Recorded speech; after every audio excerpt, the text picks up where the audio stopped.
They say at the beginning of each cycle of time, the Great Spirit comes down through a messenger. He makes a strong appearance upon the earth. And we are coming to an end of a cycle now. It's not the first cycle. There was a cycle of spirit. There was a cycle of the mineral, the rock. There was a cycle of the plant. And now we're in the cycle of the animal, coming to the end of that and beginning the cycle of the human being. When we get into the cycle of the human being, the highest and greatest powers that we have will be released to us and be released from that light or soul that we carry to the mind. But right now we're coming to the end of the animal cycle when we have investigated ourselves and learned what it is to be like an animal on this earth. What I'm about to show you is amazing evidence that shows that mankind used to exist on this planet thousands of years earlier than what we're being told. And in some ways, they were much more technically advanced than we are today. And that their entire civilization was wiped out by a global catastrophic event. If you look at this map here, you'll notice this circle, this perfect circle going around, and you'll notice the dot in the center here. Well, these dots going around the edge of the circle here are all the ancient sites that can't be explained that are aligned with the stars. Like, here's the Easter Island, over here is the Nazca Lines, over here is the Great Pyramid and the Sphinx, and here is, Angkor Wat. So all these are the sites that are unexplained and aligned with the stars 12,000 years ago. So, what's interesting is they make this perfect circle.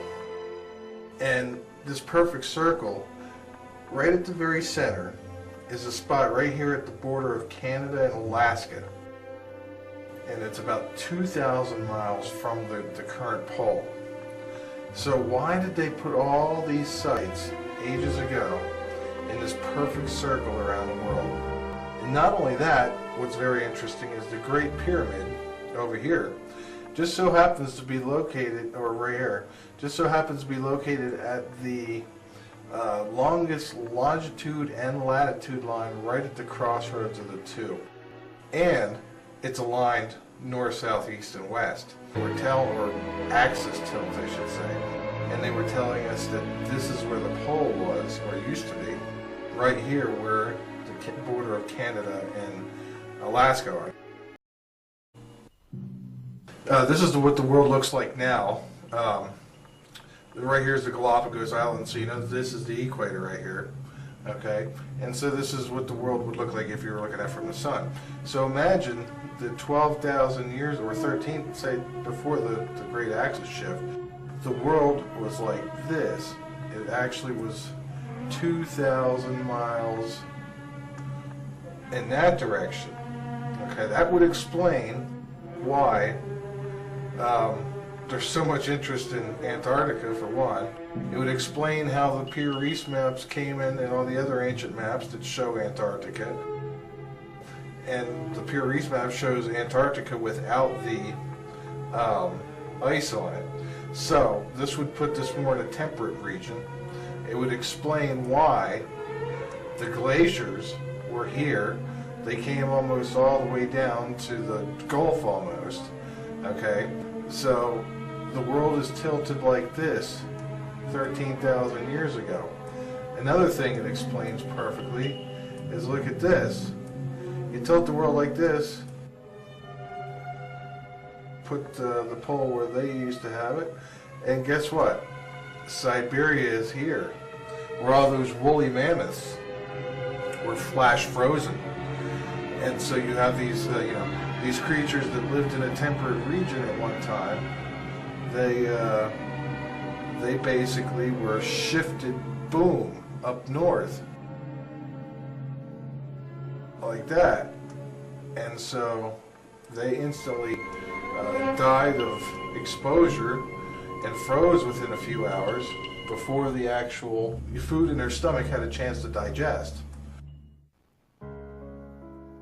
Sixth, the Great Pyramid actually has 8 sides. Building an 8-sided pyramid is even more complicated than building a 4-sided one.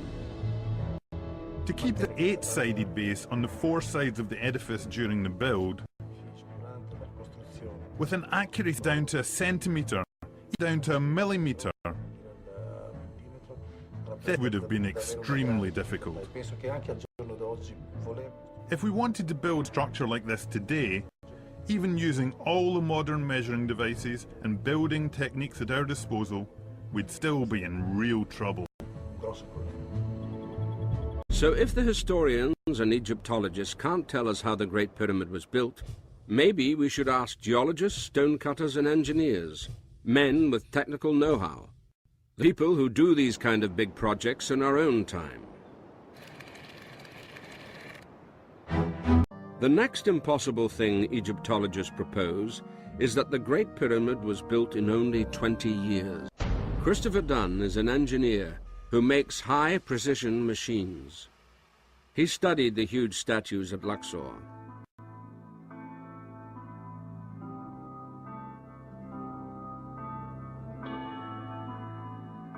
The statues at Luxor are incredible in their design, they're incredible in their execution. These are very, very complex shapes, and so we're going to look at just how complex are they.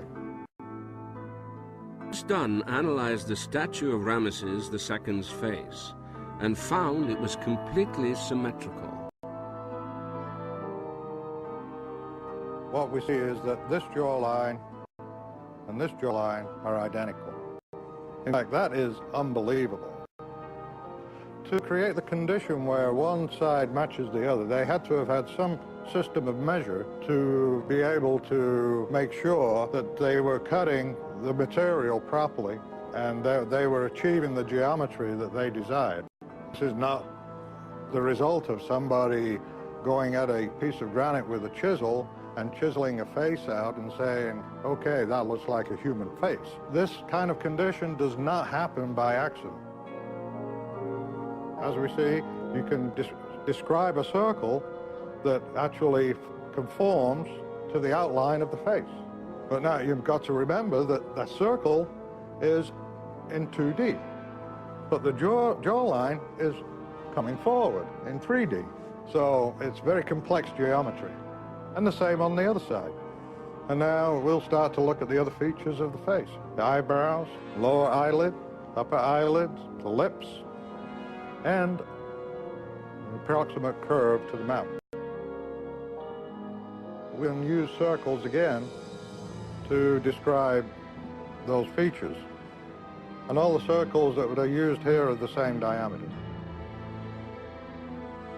Other heads also have the same geometric scheme. Even with modern tools, this would be incredibly difficult. What was guiding the tool? Because the human hand is not that precise. So it had to have assistance. And today we have mechanical assistance to guide tools to cut complex shapes and contours. What I present in telling you about the precision of the objects is just to present the facts as an engineer, what I have measured. In terms of who did it, why they did it, and when it was done, other specialists need to answer those questions. These beautifully crafted walls in Machu Picchu are strikingly like the buildings that surround the Great Pyramid in Giza. Here too we see the symmetry in the building style. This has got to be more than a coincidence. In all these ancient sites we find the same building techniques, the same huge scale of building and the same precise orientation with the compass. Let's look.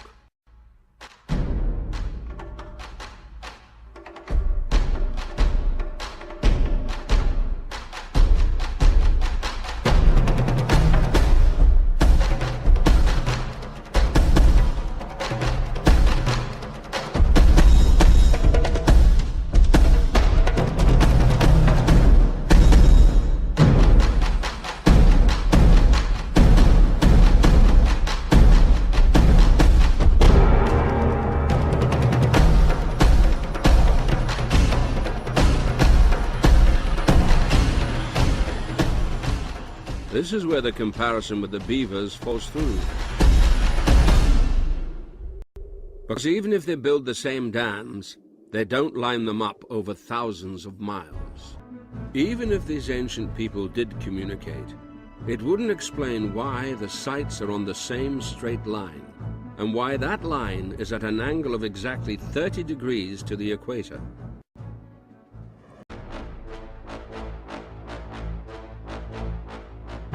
But the mysteries don't end there.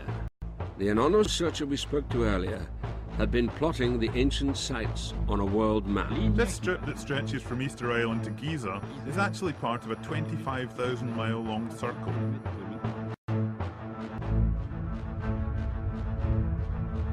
This 100-kilometer wide circle goes through many significant ancient sites across the globe.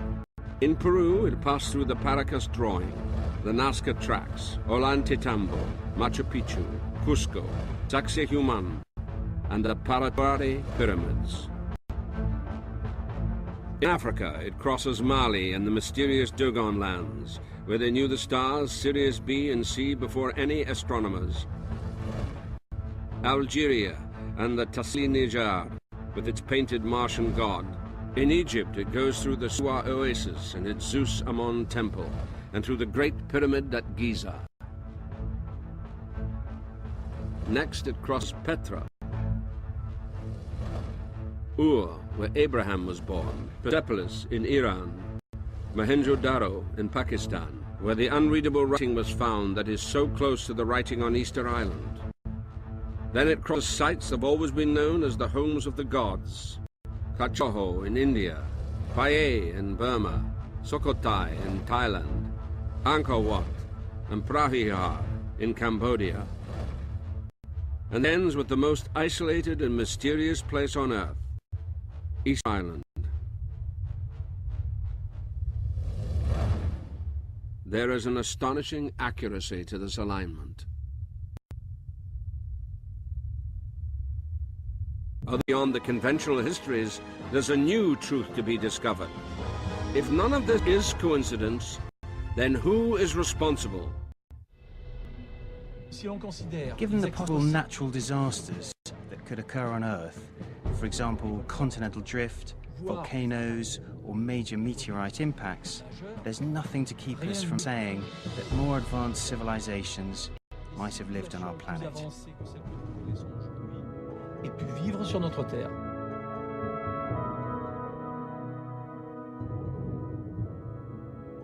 So it's possible a more advanced civilization once lived on our planet.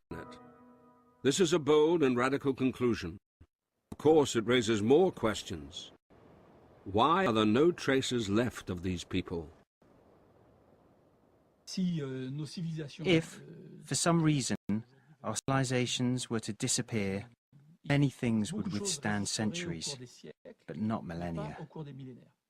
Only a few big monuments would last. Monuments, I would say, like the big pyramids in Egypt. What then is left of this advanced civilization? We know they measured the Earth. They built a scale model based on it, in the shape of the pyramid, full of numerical significance. They built a series of artifacts along a line that circumnavigated the world. There must be a reason for all this. Everything we have discovered about the Great Pyramid must have been put there for a specific purpose. We are very close to discovering the truth.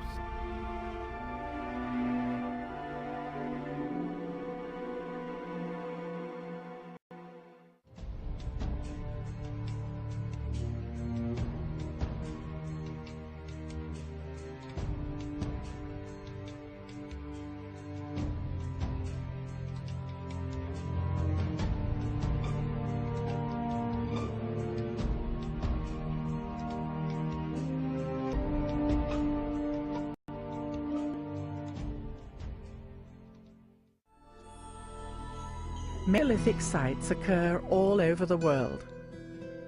Is their placement random, or does the location of these sites reveal yet another hidden layer of ancient knowledge? One thing I've found looking at different megalithic structures over a few continents and numerous places around the world, overwhelmingly these places, the pyramids, Stonehenges, etc. of the world, were placed on ground where an unusual type of geology naturally concentrates the regular daily natural electromagnetic fluctuations that occur everywhere on the Earth each day. If you go into England, for example, the ley lines that cross England, the Michael line, which is hundreds of miles long that crosses England, that carries this energy along that line. It will therefore generate electric currents in the land called telluric currents in the straight geological sense of that word. And those occur everywhere on the planet. We know that this ley energy, this subtle energy, passes along these lines.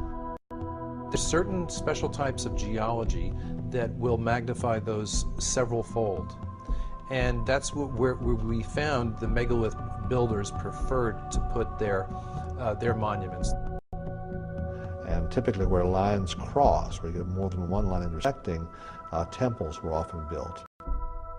These are called conductivity discontinuities, which sounds highly technical, but it's merely the place where one area of ground that has a good ability to conduct electricity meets another area of ground that has a lesser ability to conduct these natural electric currents. The Chinese had the same tradition.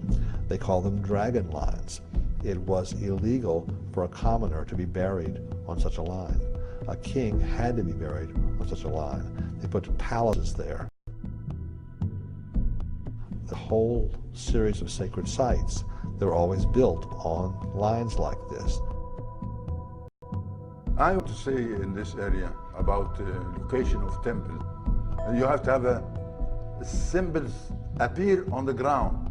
When it's seen, then this is the place where people naturally come to get more healthy energy from that spot. You know, energy puffs from the earth. And it appears as though they were attempting to control the flow of this energy and use it for their own purposes.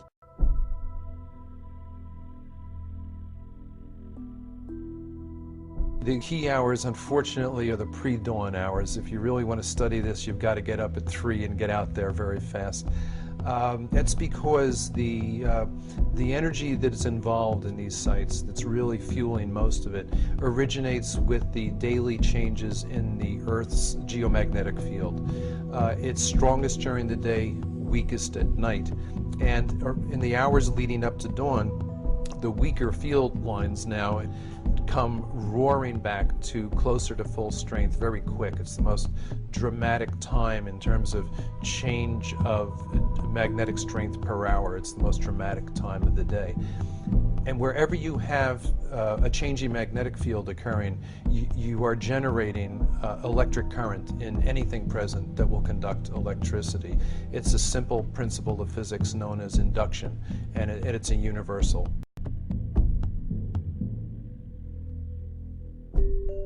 Normally, in everyday life, we don't ever see large concentrations of this energy. Normally, it'll show up at, say, at mountaintops, at sacred sites. You'll feel a certain calm, a certain peace. Sometimes people in those places report mystical experiences. They'll see into some other dimension, okay? They'll see into some other time. The Chinese have known about this for a long time, and they call it qi. The Hindus, in their ancient texts, call it prana, and the yogis, who maintain a very ancient tradition, use it. It affects a variety of different processes. Electricity, magnetism has a strong effect on that, so it modifies all the other laws of physics. When you look back on how sacred sites were chosen and buildings like the pyramids were constructed, the suspicion arises that they understood quite a bit more about this stuff than we do, and they may have been using it in their engineering. Then the megalith builders designed these structures and then built them in such a way as to further concentrate those energies. So they definitely seem to have known what they were doing. This is some interesting symmetrical interference patterns that were taken at Stonehenge, which tells us that Stonehenge was not an accidental bunch of, long-haired, loincloth, cavemen that built this with ropes and pulleys, and when you go to Stonehenge, they still have that image on the side of the tunnel as you walk towards Stonehenge. They still show the guys with ropes and pulleys building Stonehenge. It's insane.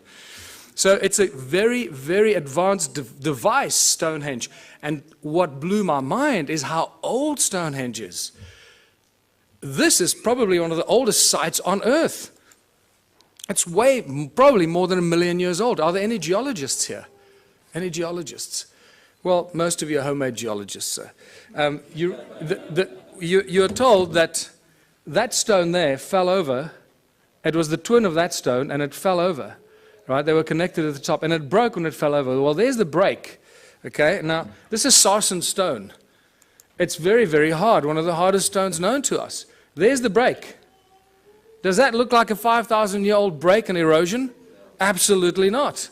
We're dealing with hundreds of thousands, probably millions of years of erosion to erode about this far. This is not a new structure, people. Stonehenge is extremely old. But the geology is not going to lie to you. There it is. Do with this what you want.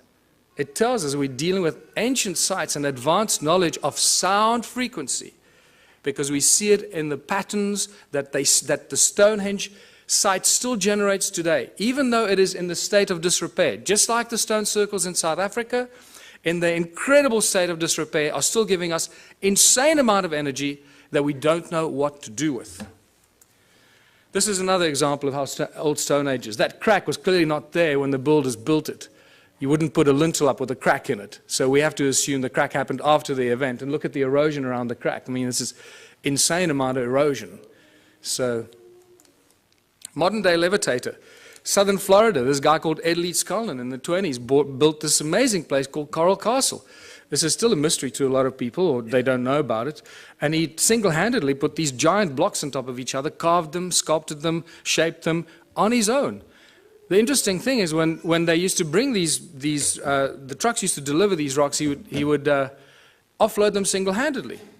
And nobody knew how he did it. He always made the guy stand around the corner or something like that, until one day, 2 young schoolboys saw him offloading these giant coral blocks. And they came home very excited saying, "Hey, Mummy, we saw the guy." And they asked, "How did he do it?" And the kid said, "Well, he did it with ice cream cones in his hands, 2 ice cream cones." And the parents imagined, naughty children, what are you talking about? You're trying to force us into buying your ice cream for dinner, right? Well, that's not true. When I heard that, I got extremely excited, because that is consistent with what I've been finding in Southern Africa. Ice cream cones, cone-shaped tools. And that's why I call it the ice cream cone phenomenon. And this has become a very important part of trying to unravel the ancient mystery, how they did this stuff. They used sound, they levitated stuff, but how did they do it? I'm the only guy researching this, the whole of Southern Africa. It's like I'm the only guy researching Egypt. That's the equivalent of that. There's one guy in all of Egypt let loose to do, try and get some sanity out of this. And so I feel a little lonely, so come help. So just to show you that these ice cream cone-shaped tools are everywhere. There are thousands of them. I've just collected a few, because after a while you get bored. Say, oh, there's another one over there. And then you get to the Rosicrucian Museum in the United States, and guess what I find? These cone-shaped tools on display with Sumerian writing on it, Sumerian cuneiform writing on it, commemorating the building of the temples in Sumer. They were then stored in the walls and hidden in secret chambers in the walls that were retrieved from the secret chambers in the walls. Now they're on display in the United States. Cone-shaped tools commemorating the building of the temples in Sumer. The plot thickens, doesn't it? At that time, a man came out of heaven and appeared to them. He was wearing a long white flowing robe. He had a long beard that was forked. He had bluish-green eyes, and taught them the original teachings of the True Life Plan again. He also taught them other new things. He taught them how to greatly increase their productivity, as well as improve their lifestyle.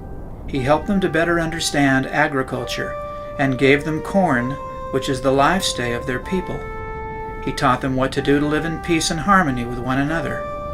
He stayed with them for a short time, and gave them a set of stone tablets, which they have to this day.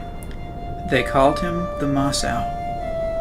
Today, many of them believe he was Jesus Christ, as they have been introduced and become familiar with the white man's religion, and many of them do not believe he was Jesus Christ. He told them he was the first and the last, and when he was ready to leave, they begged him to stay. He said, "I must go to my Father, but I will come again." He left them with the stone tablets and told them he was also going to visit and give stone tablets to the other colored peoples of the world, the black, the yellow, and the white. They say they have met and seen the tablets the Tibetans have, and that they are their cousins. They say the Kikuyu tribe of Africa also have a set of these stone tablets, and they claim there is another set of stone tablets with the Swiss people, a group that lives high in the Swiss mountains. They have not seen the tablets of the Swiss, but they have been told that they have them. These tablets contain the original teachings of the way they should live in peace, as well as the prophecies of what would happen from the time he left until the time he came. He promised them he would one day return, to live with them and to help them build a society of utter peace here on this land. They are anxiously awaiting that day.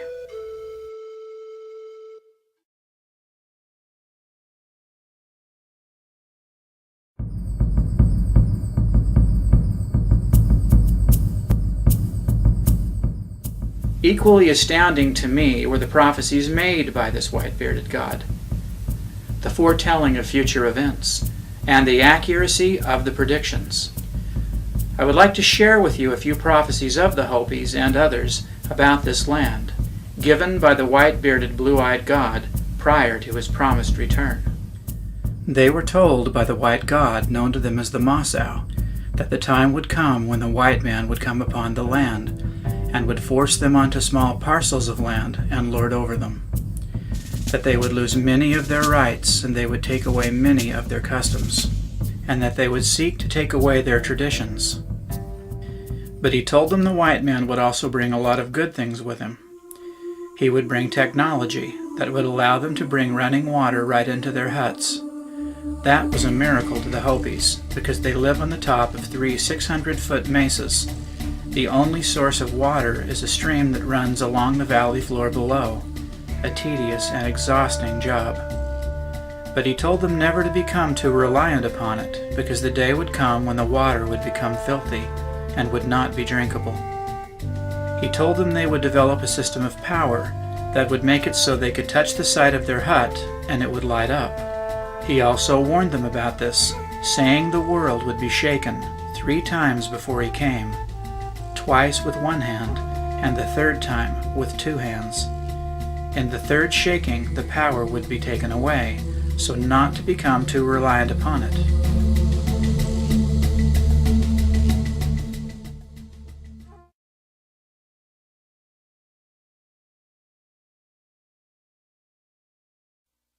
They were told the shakings would be serious conflicts of war and hardship. Because of this, 20% of Hopis refuse to have electricity or running water, fearing dependence on what will be taken from them. Others feel it is okay to use it, but to be prepared when it is lost. The Masao continued to prophesy that the last shaking would be much more severe, but that they could avoid it if the people would turn back to God and live the commandments he had given them. It did not have to happen. We've had 2 warnings, the first 2 world wars, but now we stand alone in the 3rd one. As it says in the Baha'i writings, there will be no one protected. When this house is in the sky, the Great Spirit's going to shake the earth a 3rd time, and whoever dropped that gourd of ashes upon them, it's going to drop. They say at that time there will be villages in this land so great that when you stand in these villages, you will not be able to see out. And in the prophecies, these were called villages of stone, or prairies of stone. And they said the stone will go up from the ground and you'll not be able to see beyond the village.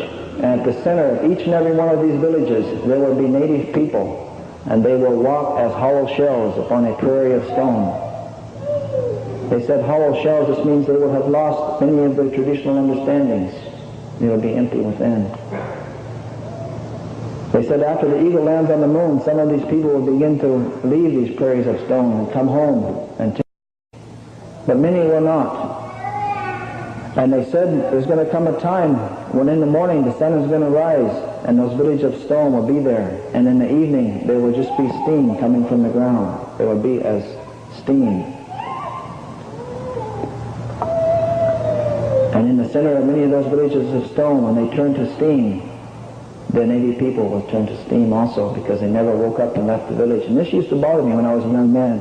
I used to ask the elders, isn't there anything we can do?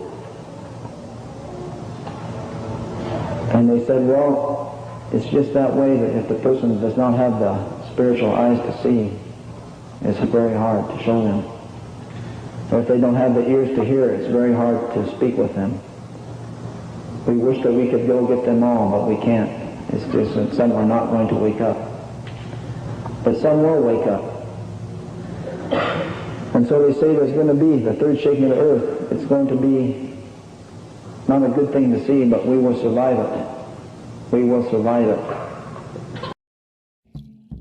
On August 7, 1970, a spectacular UFO sighting was witnessed by dozens of people and photographed by Chuck Roberts of the Prescott, Arizona Courier. This sighting occurred after a UFO calling by Paul Solom and several Hopi Indians. This sighting was interpreted by some Hopi as being a partial fulfillment of a certain Hopi prophecy given by the Great Spirit Masal and inscribed on Second Mesa, warning of the coming of the Purification Day, when the true Hopi will be flown to other planets in ships without wings.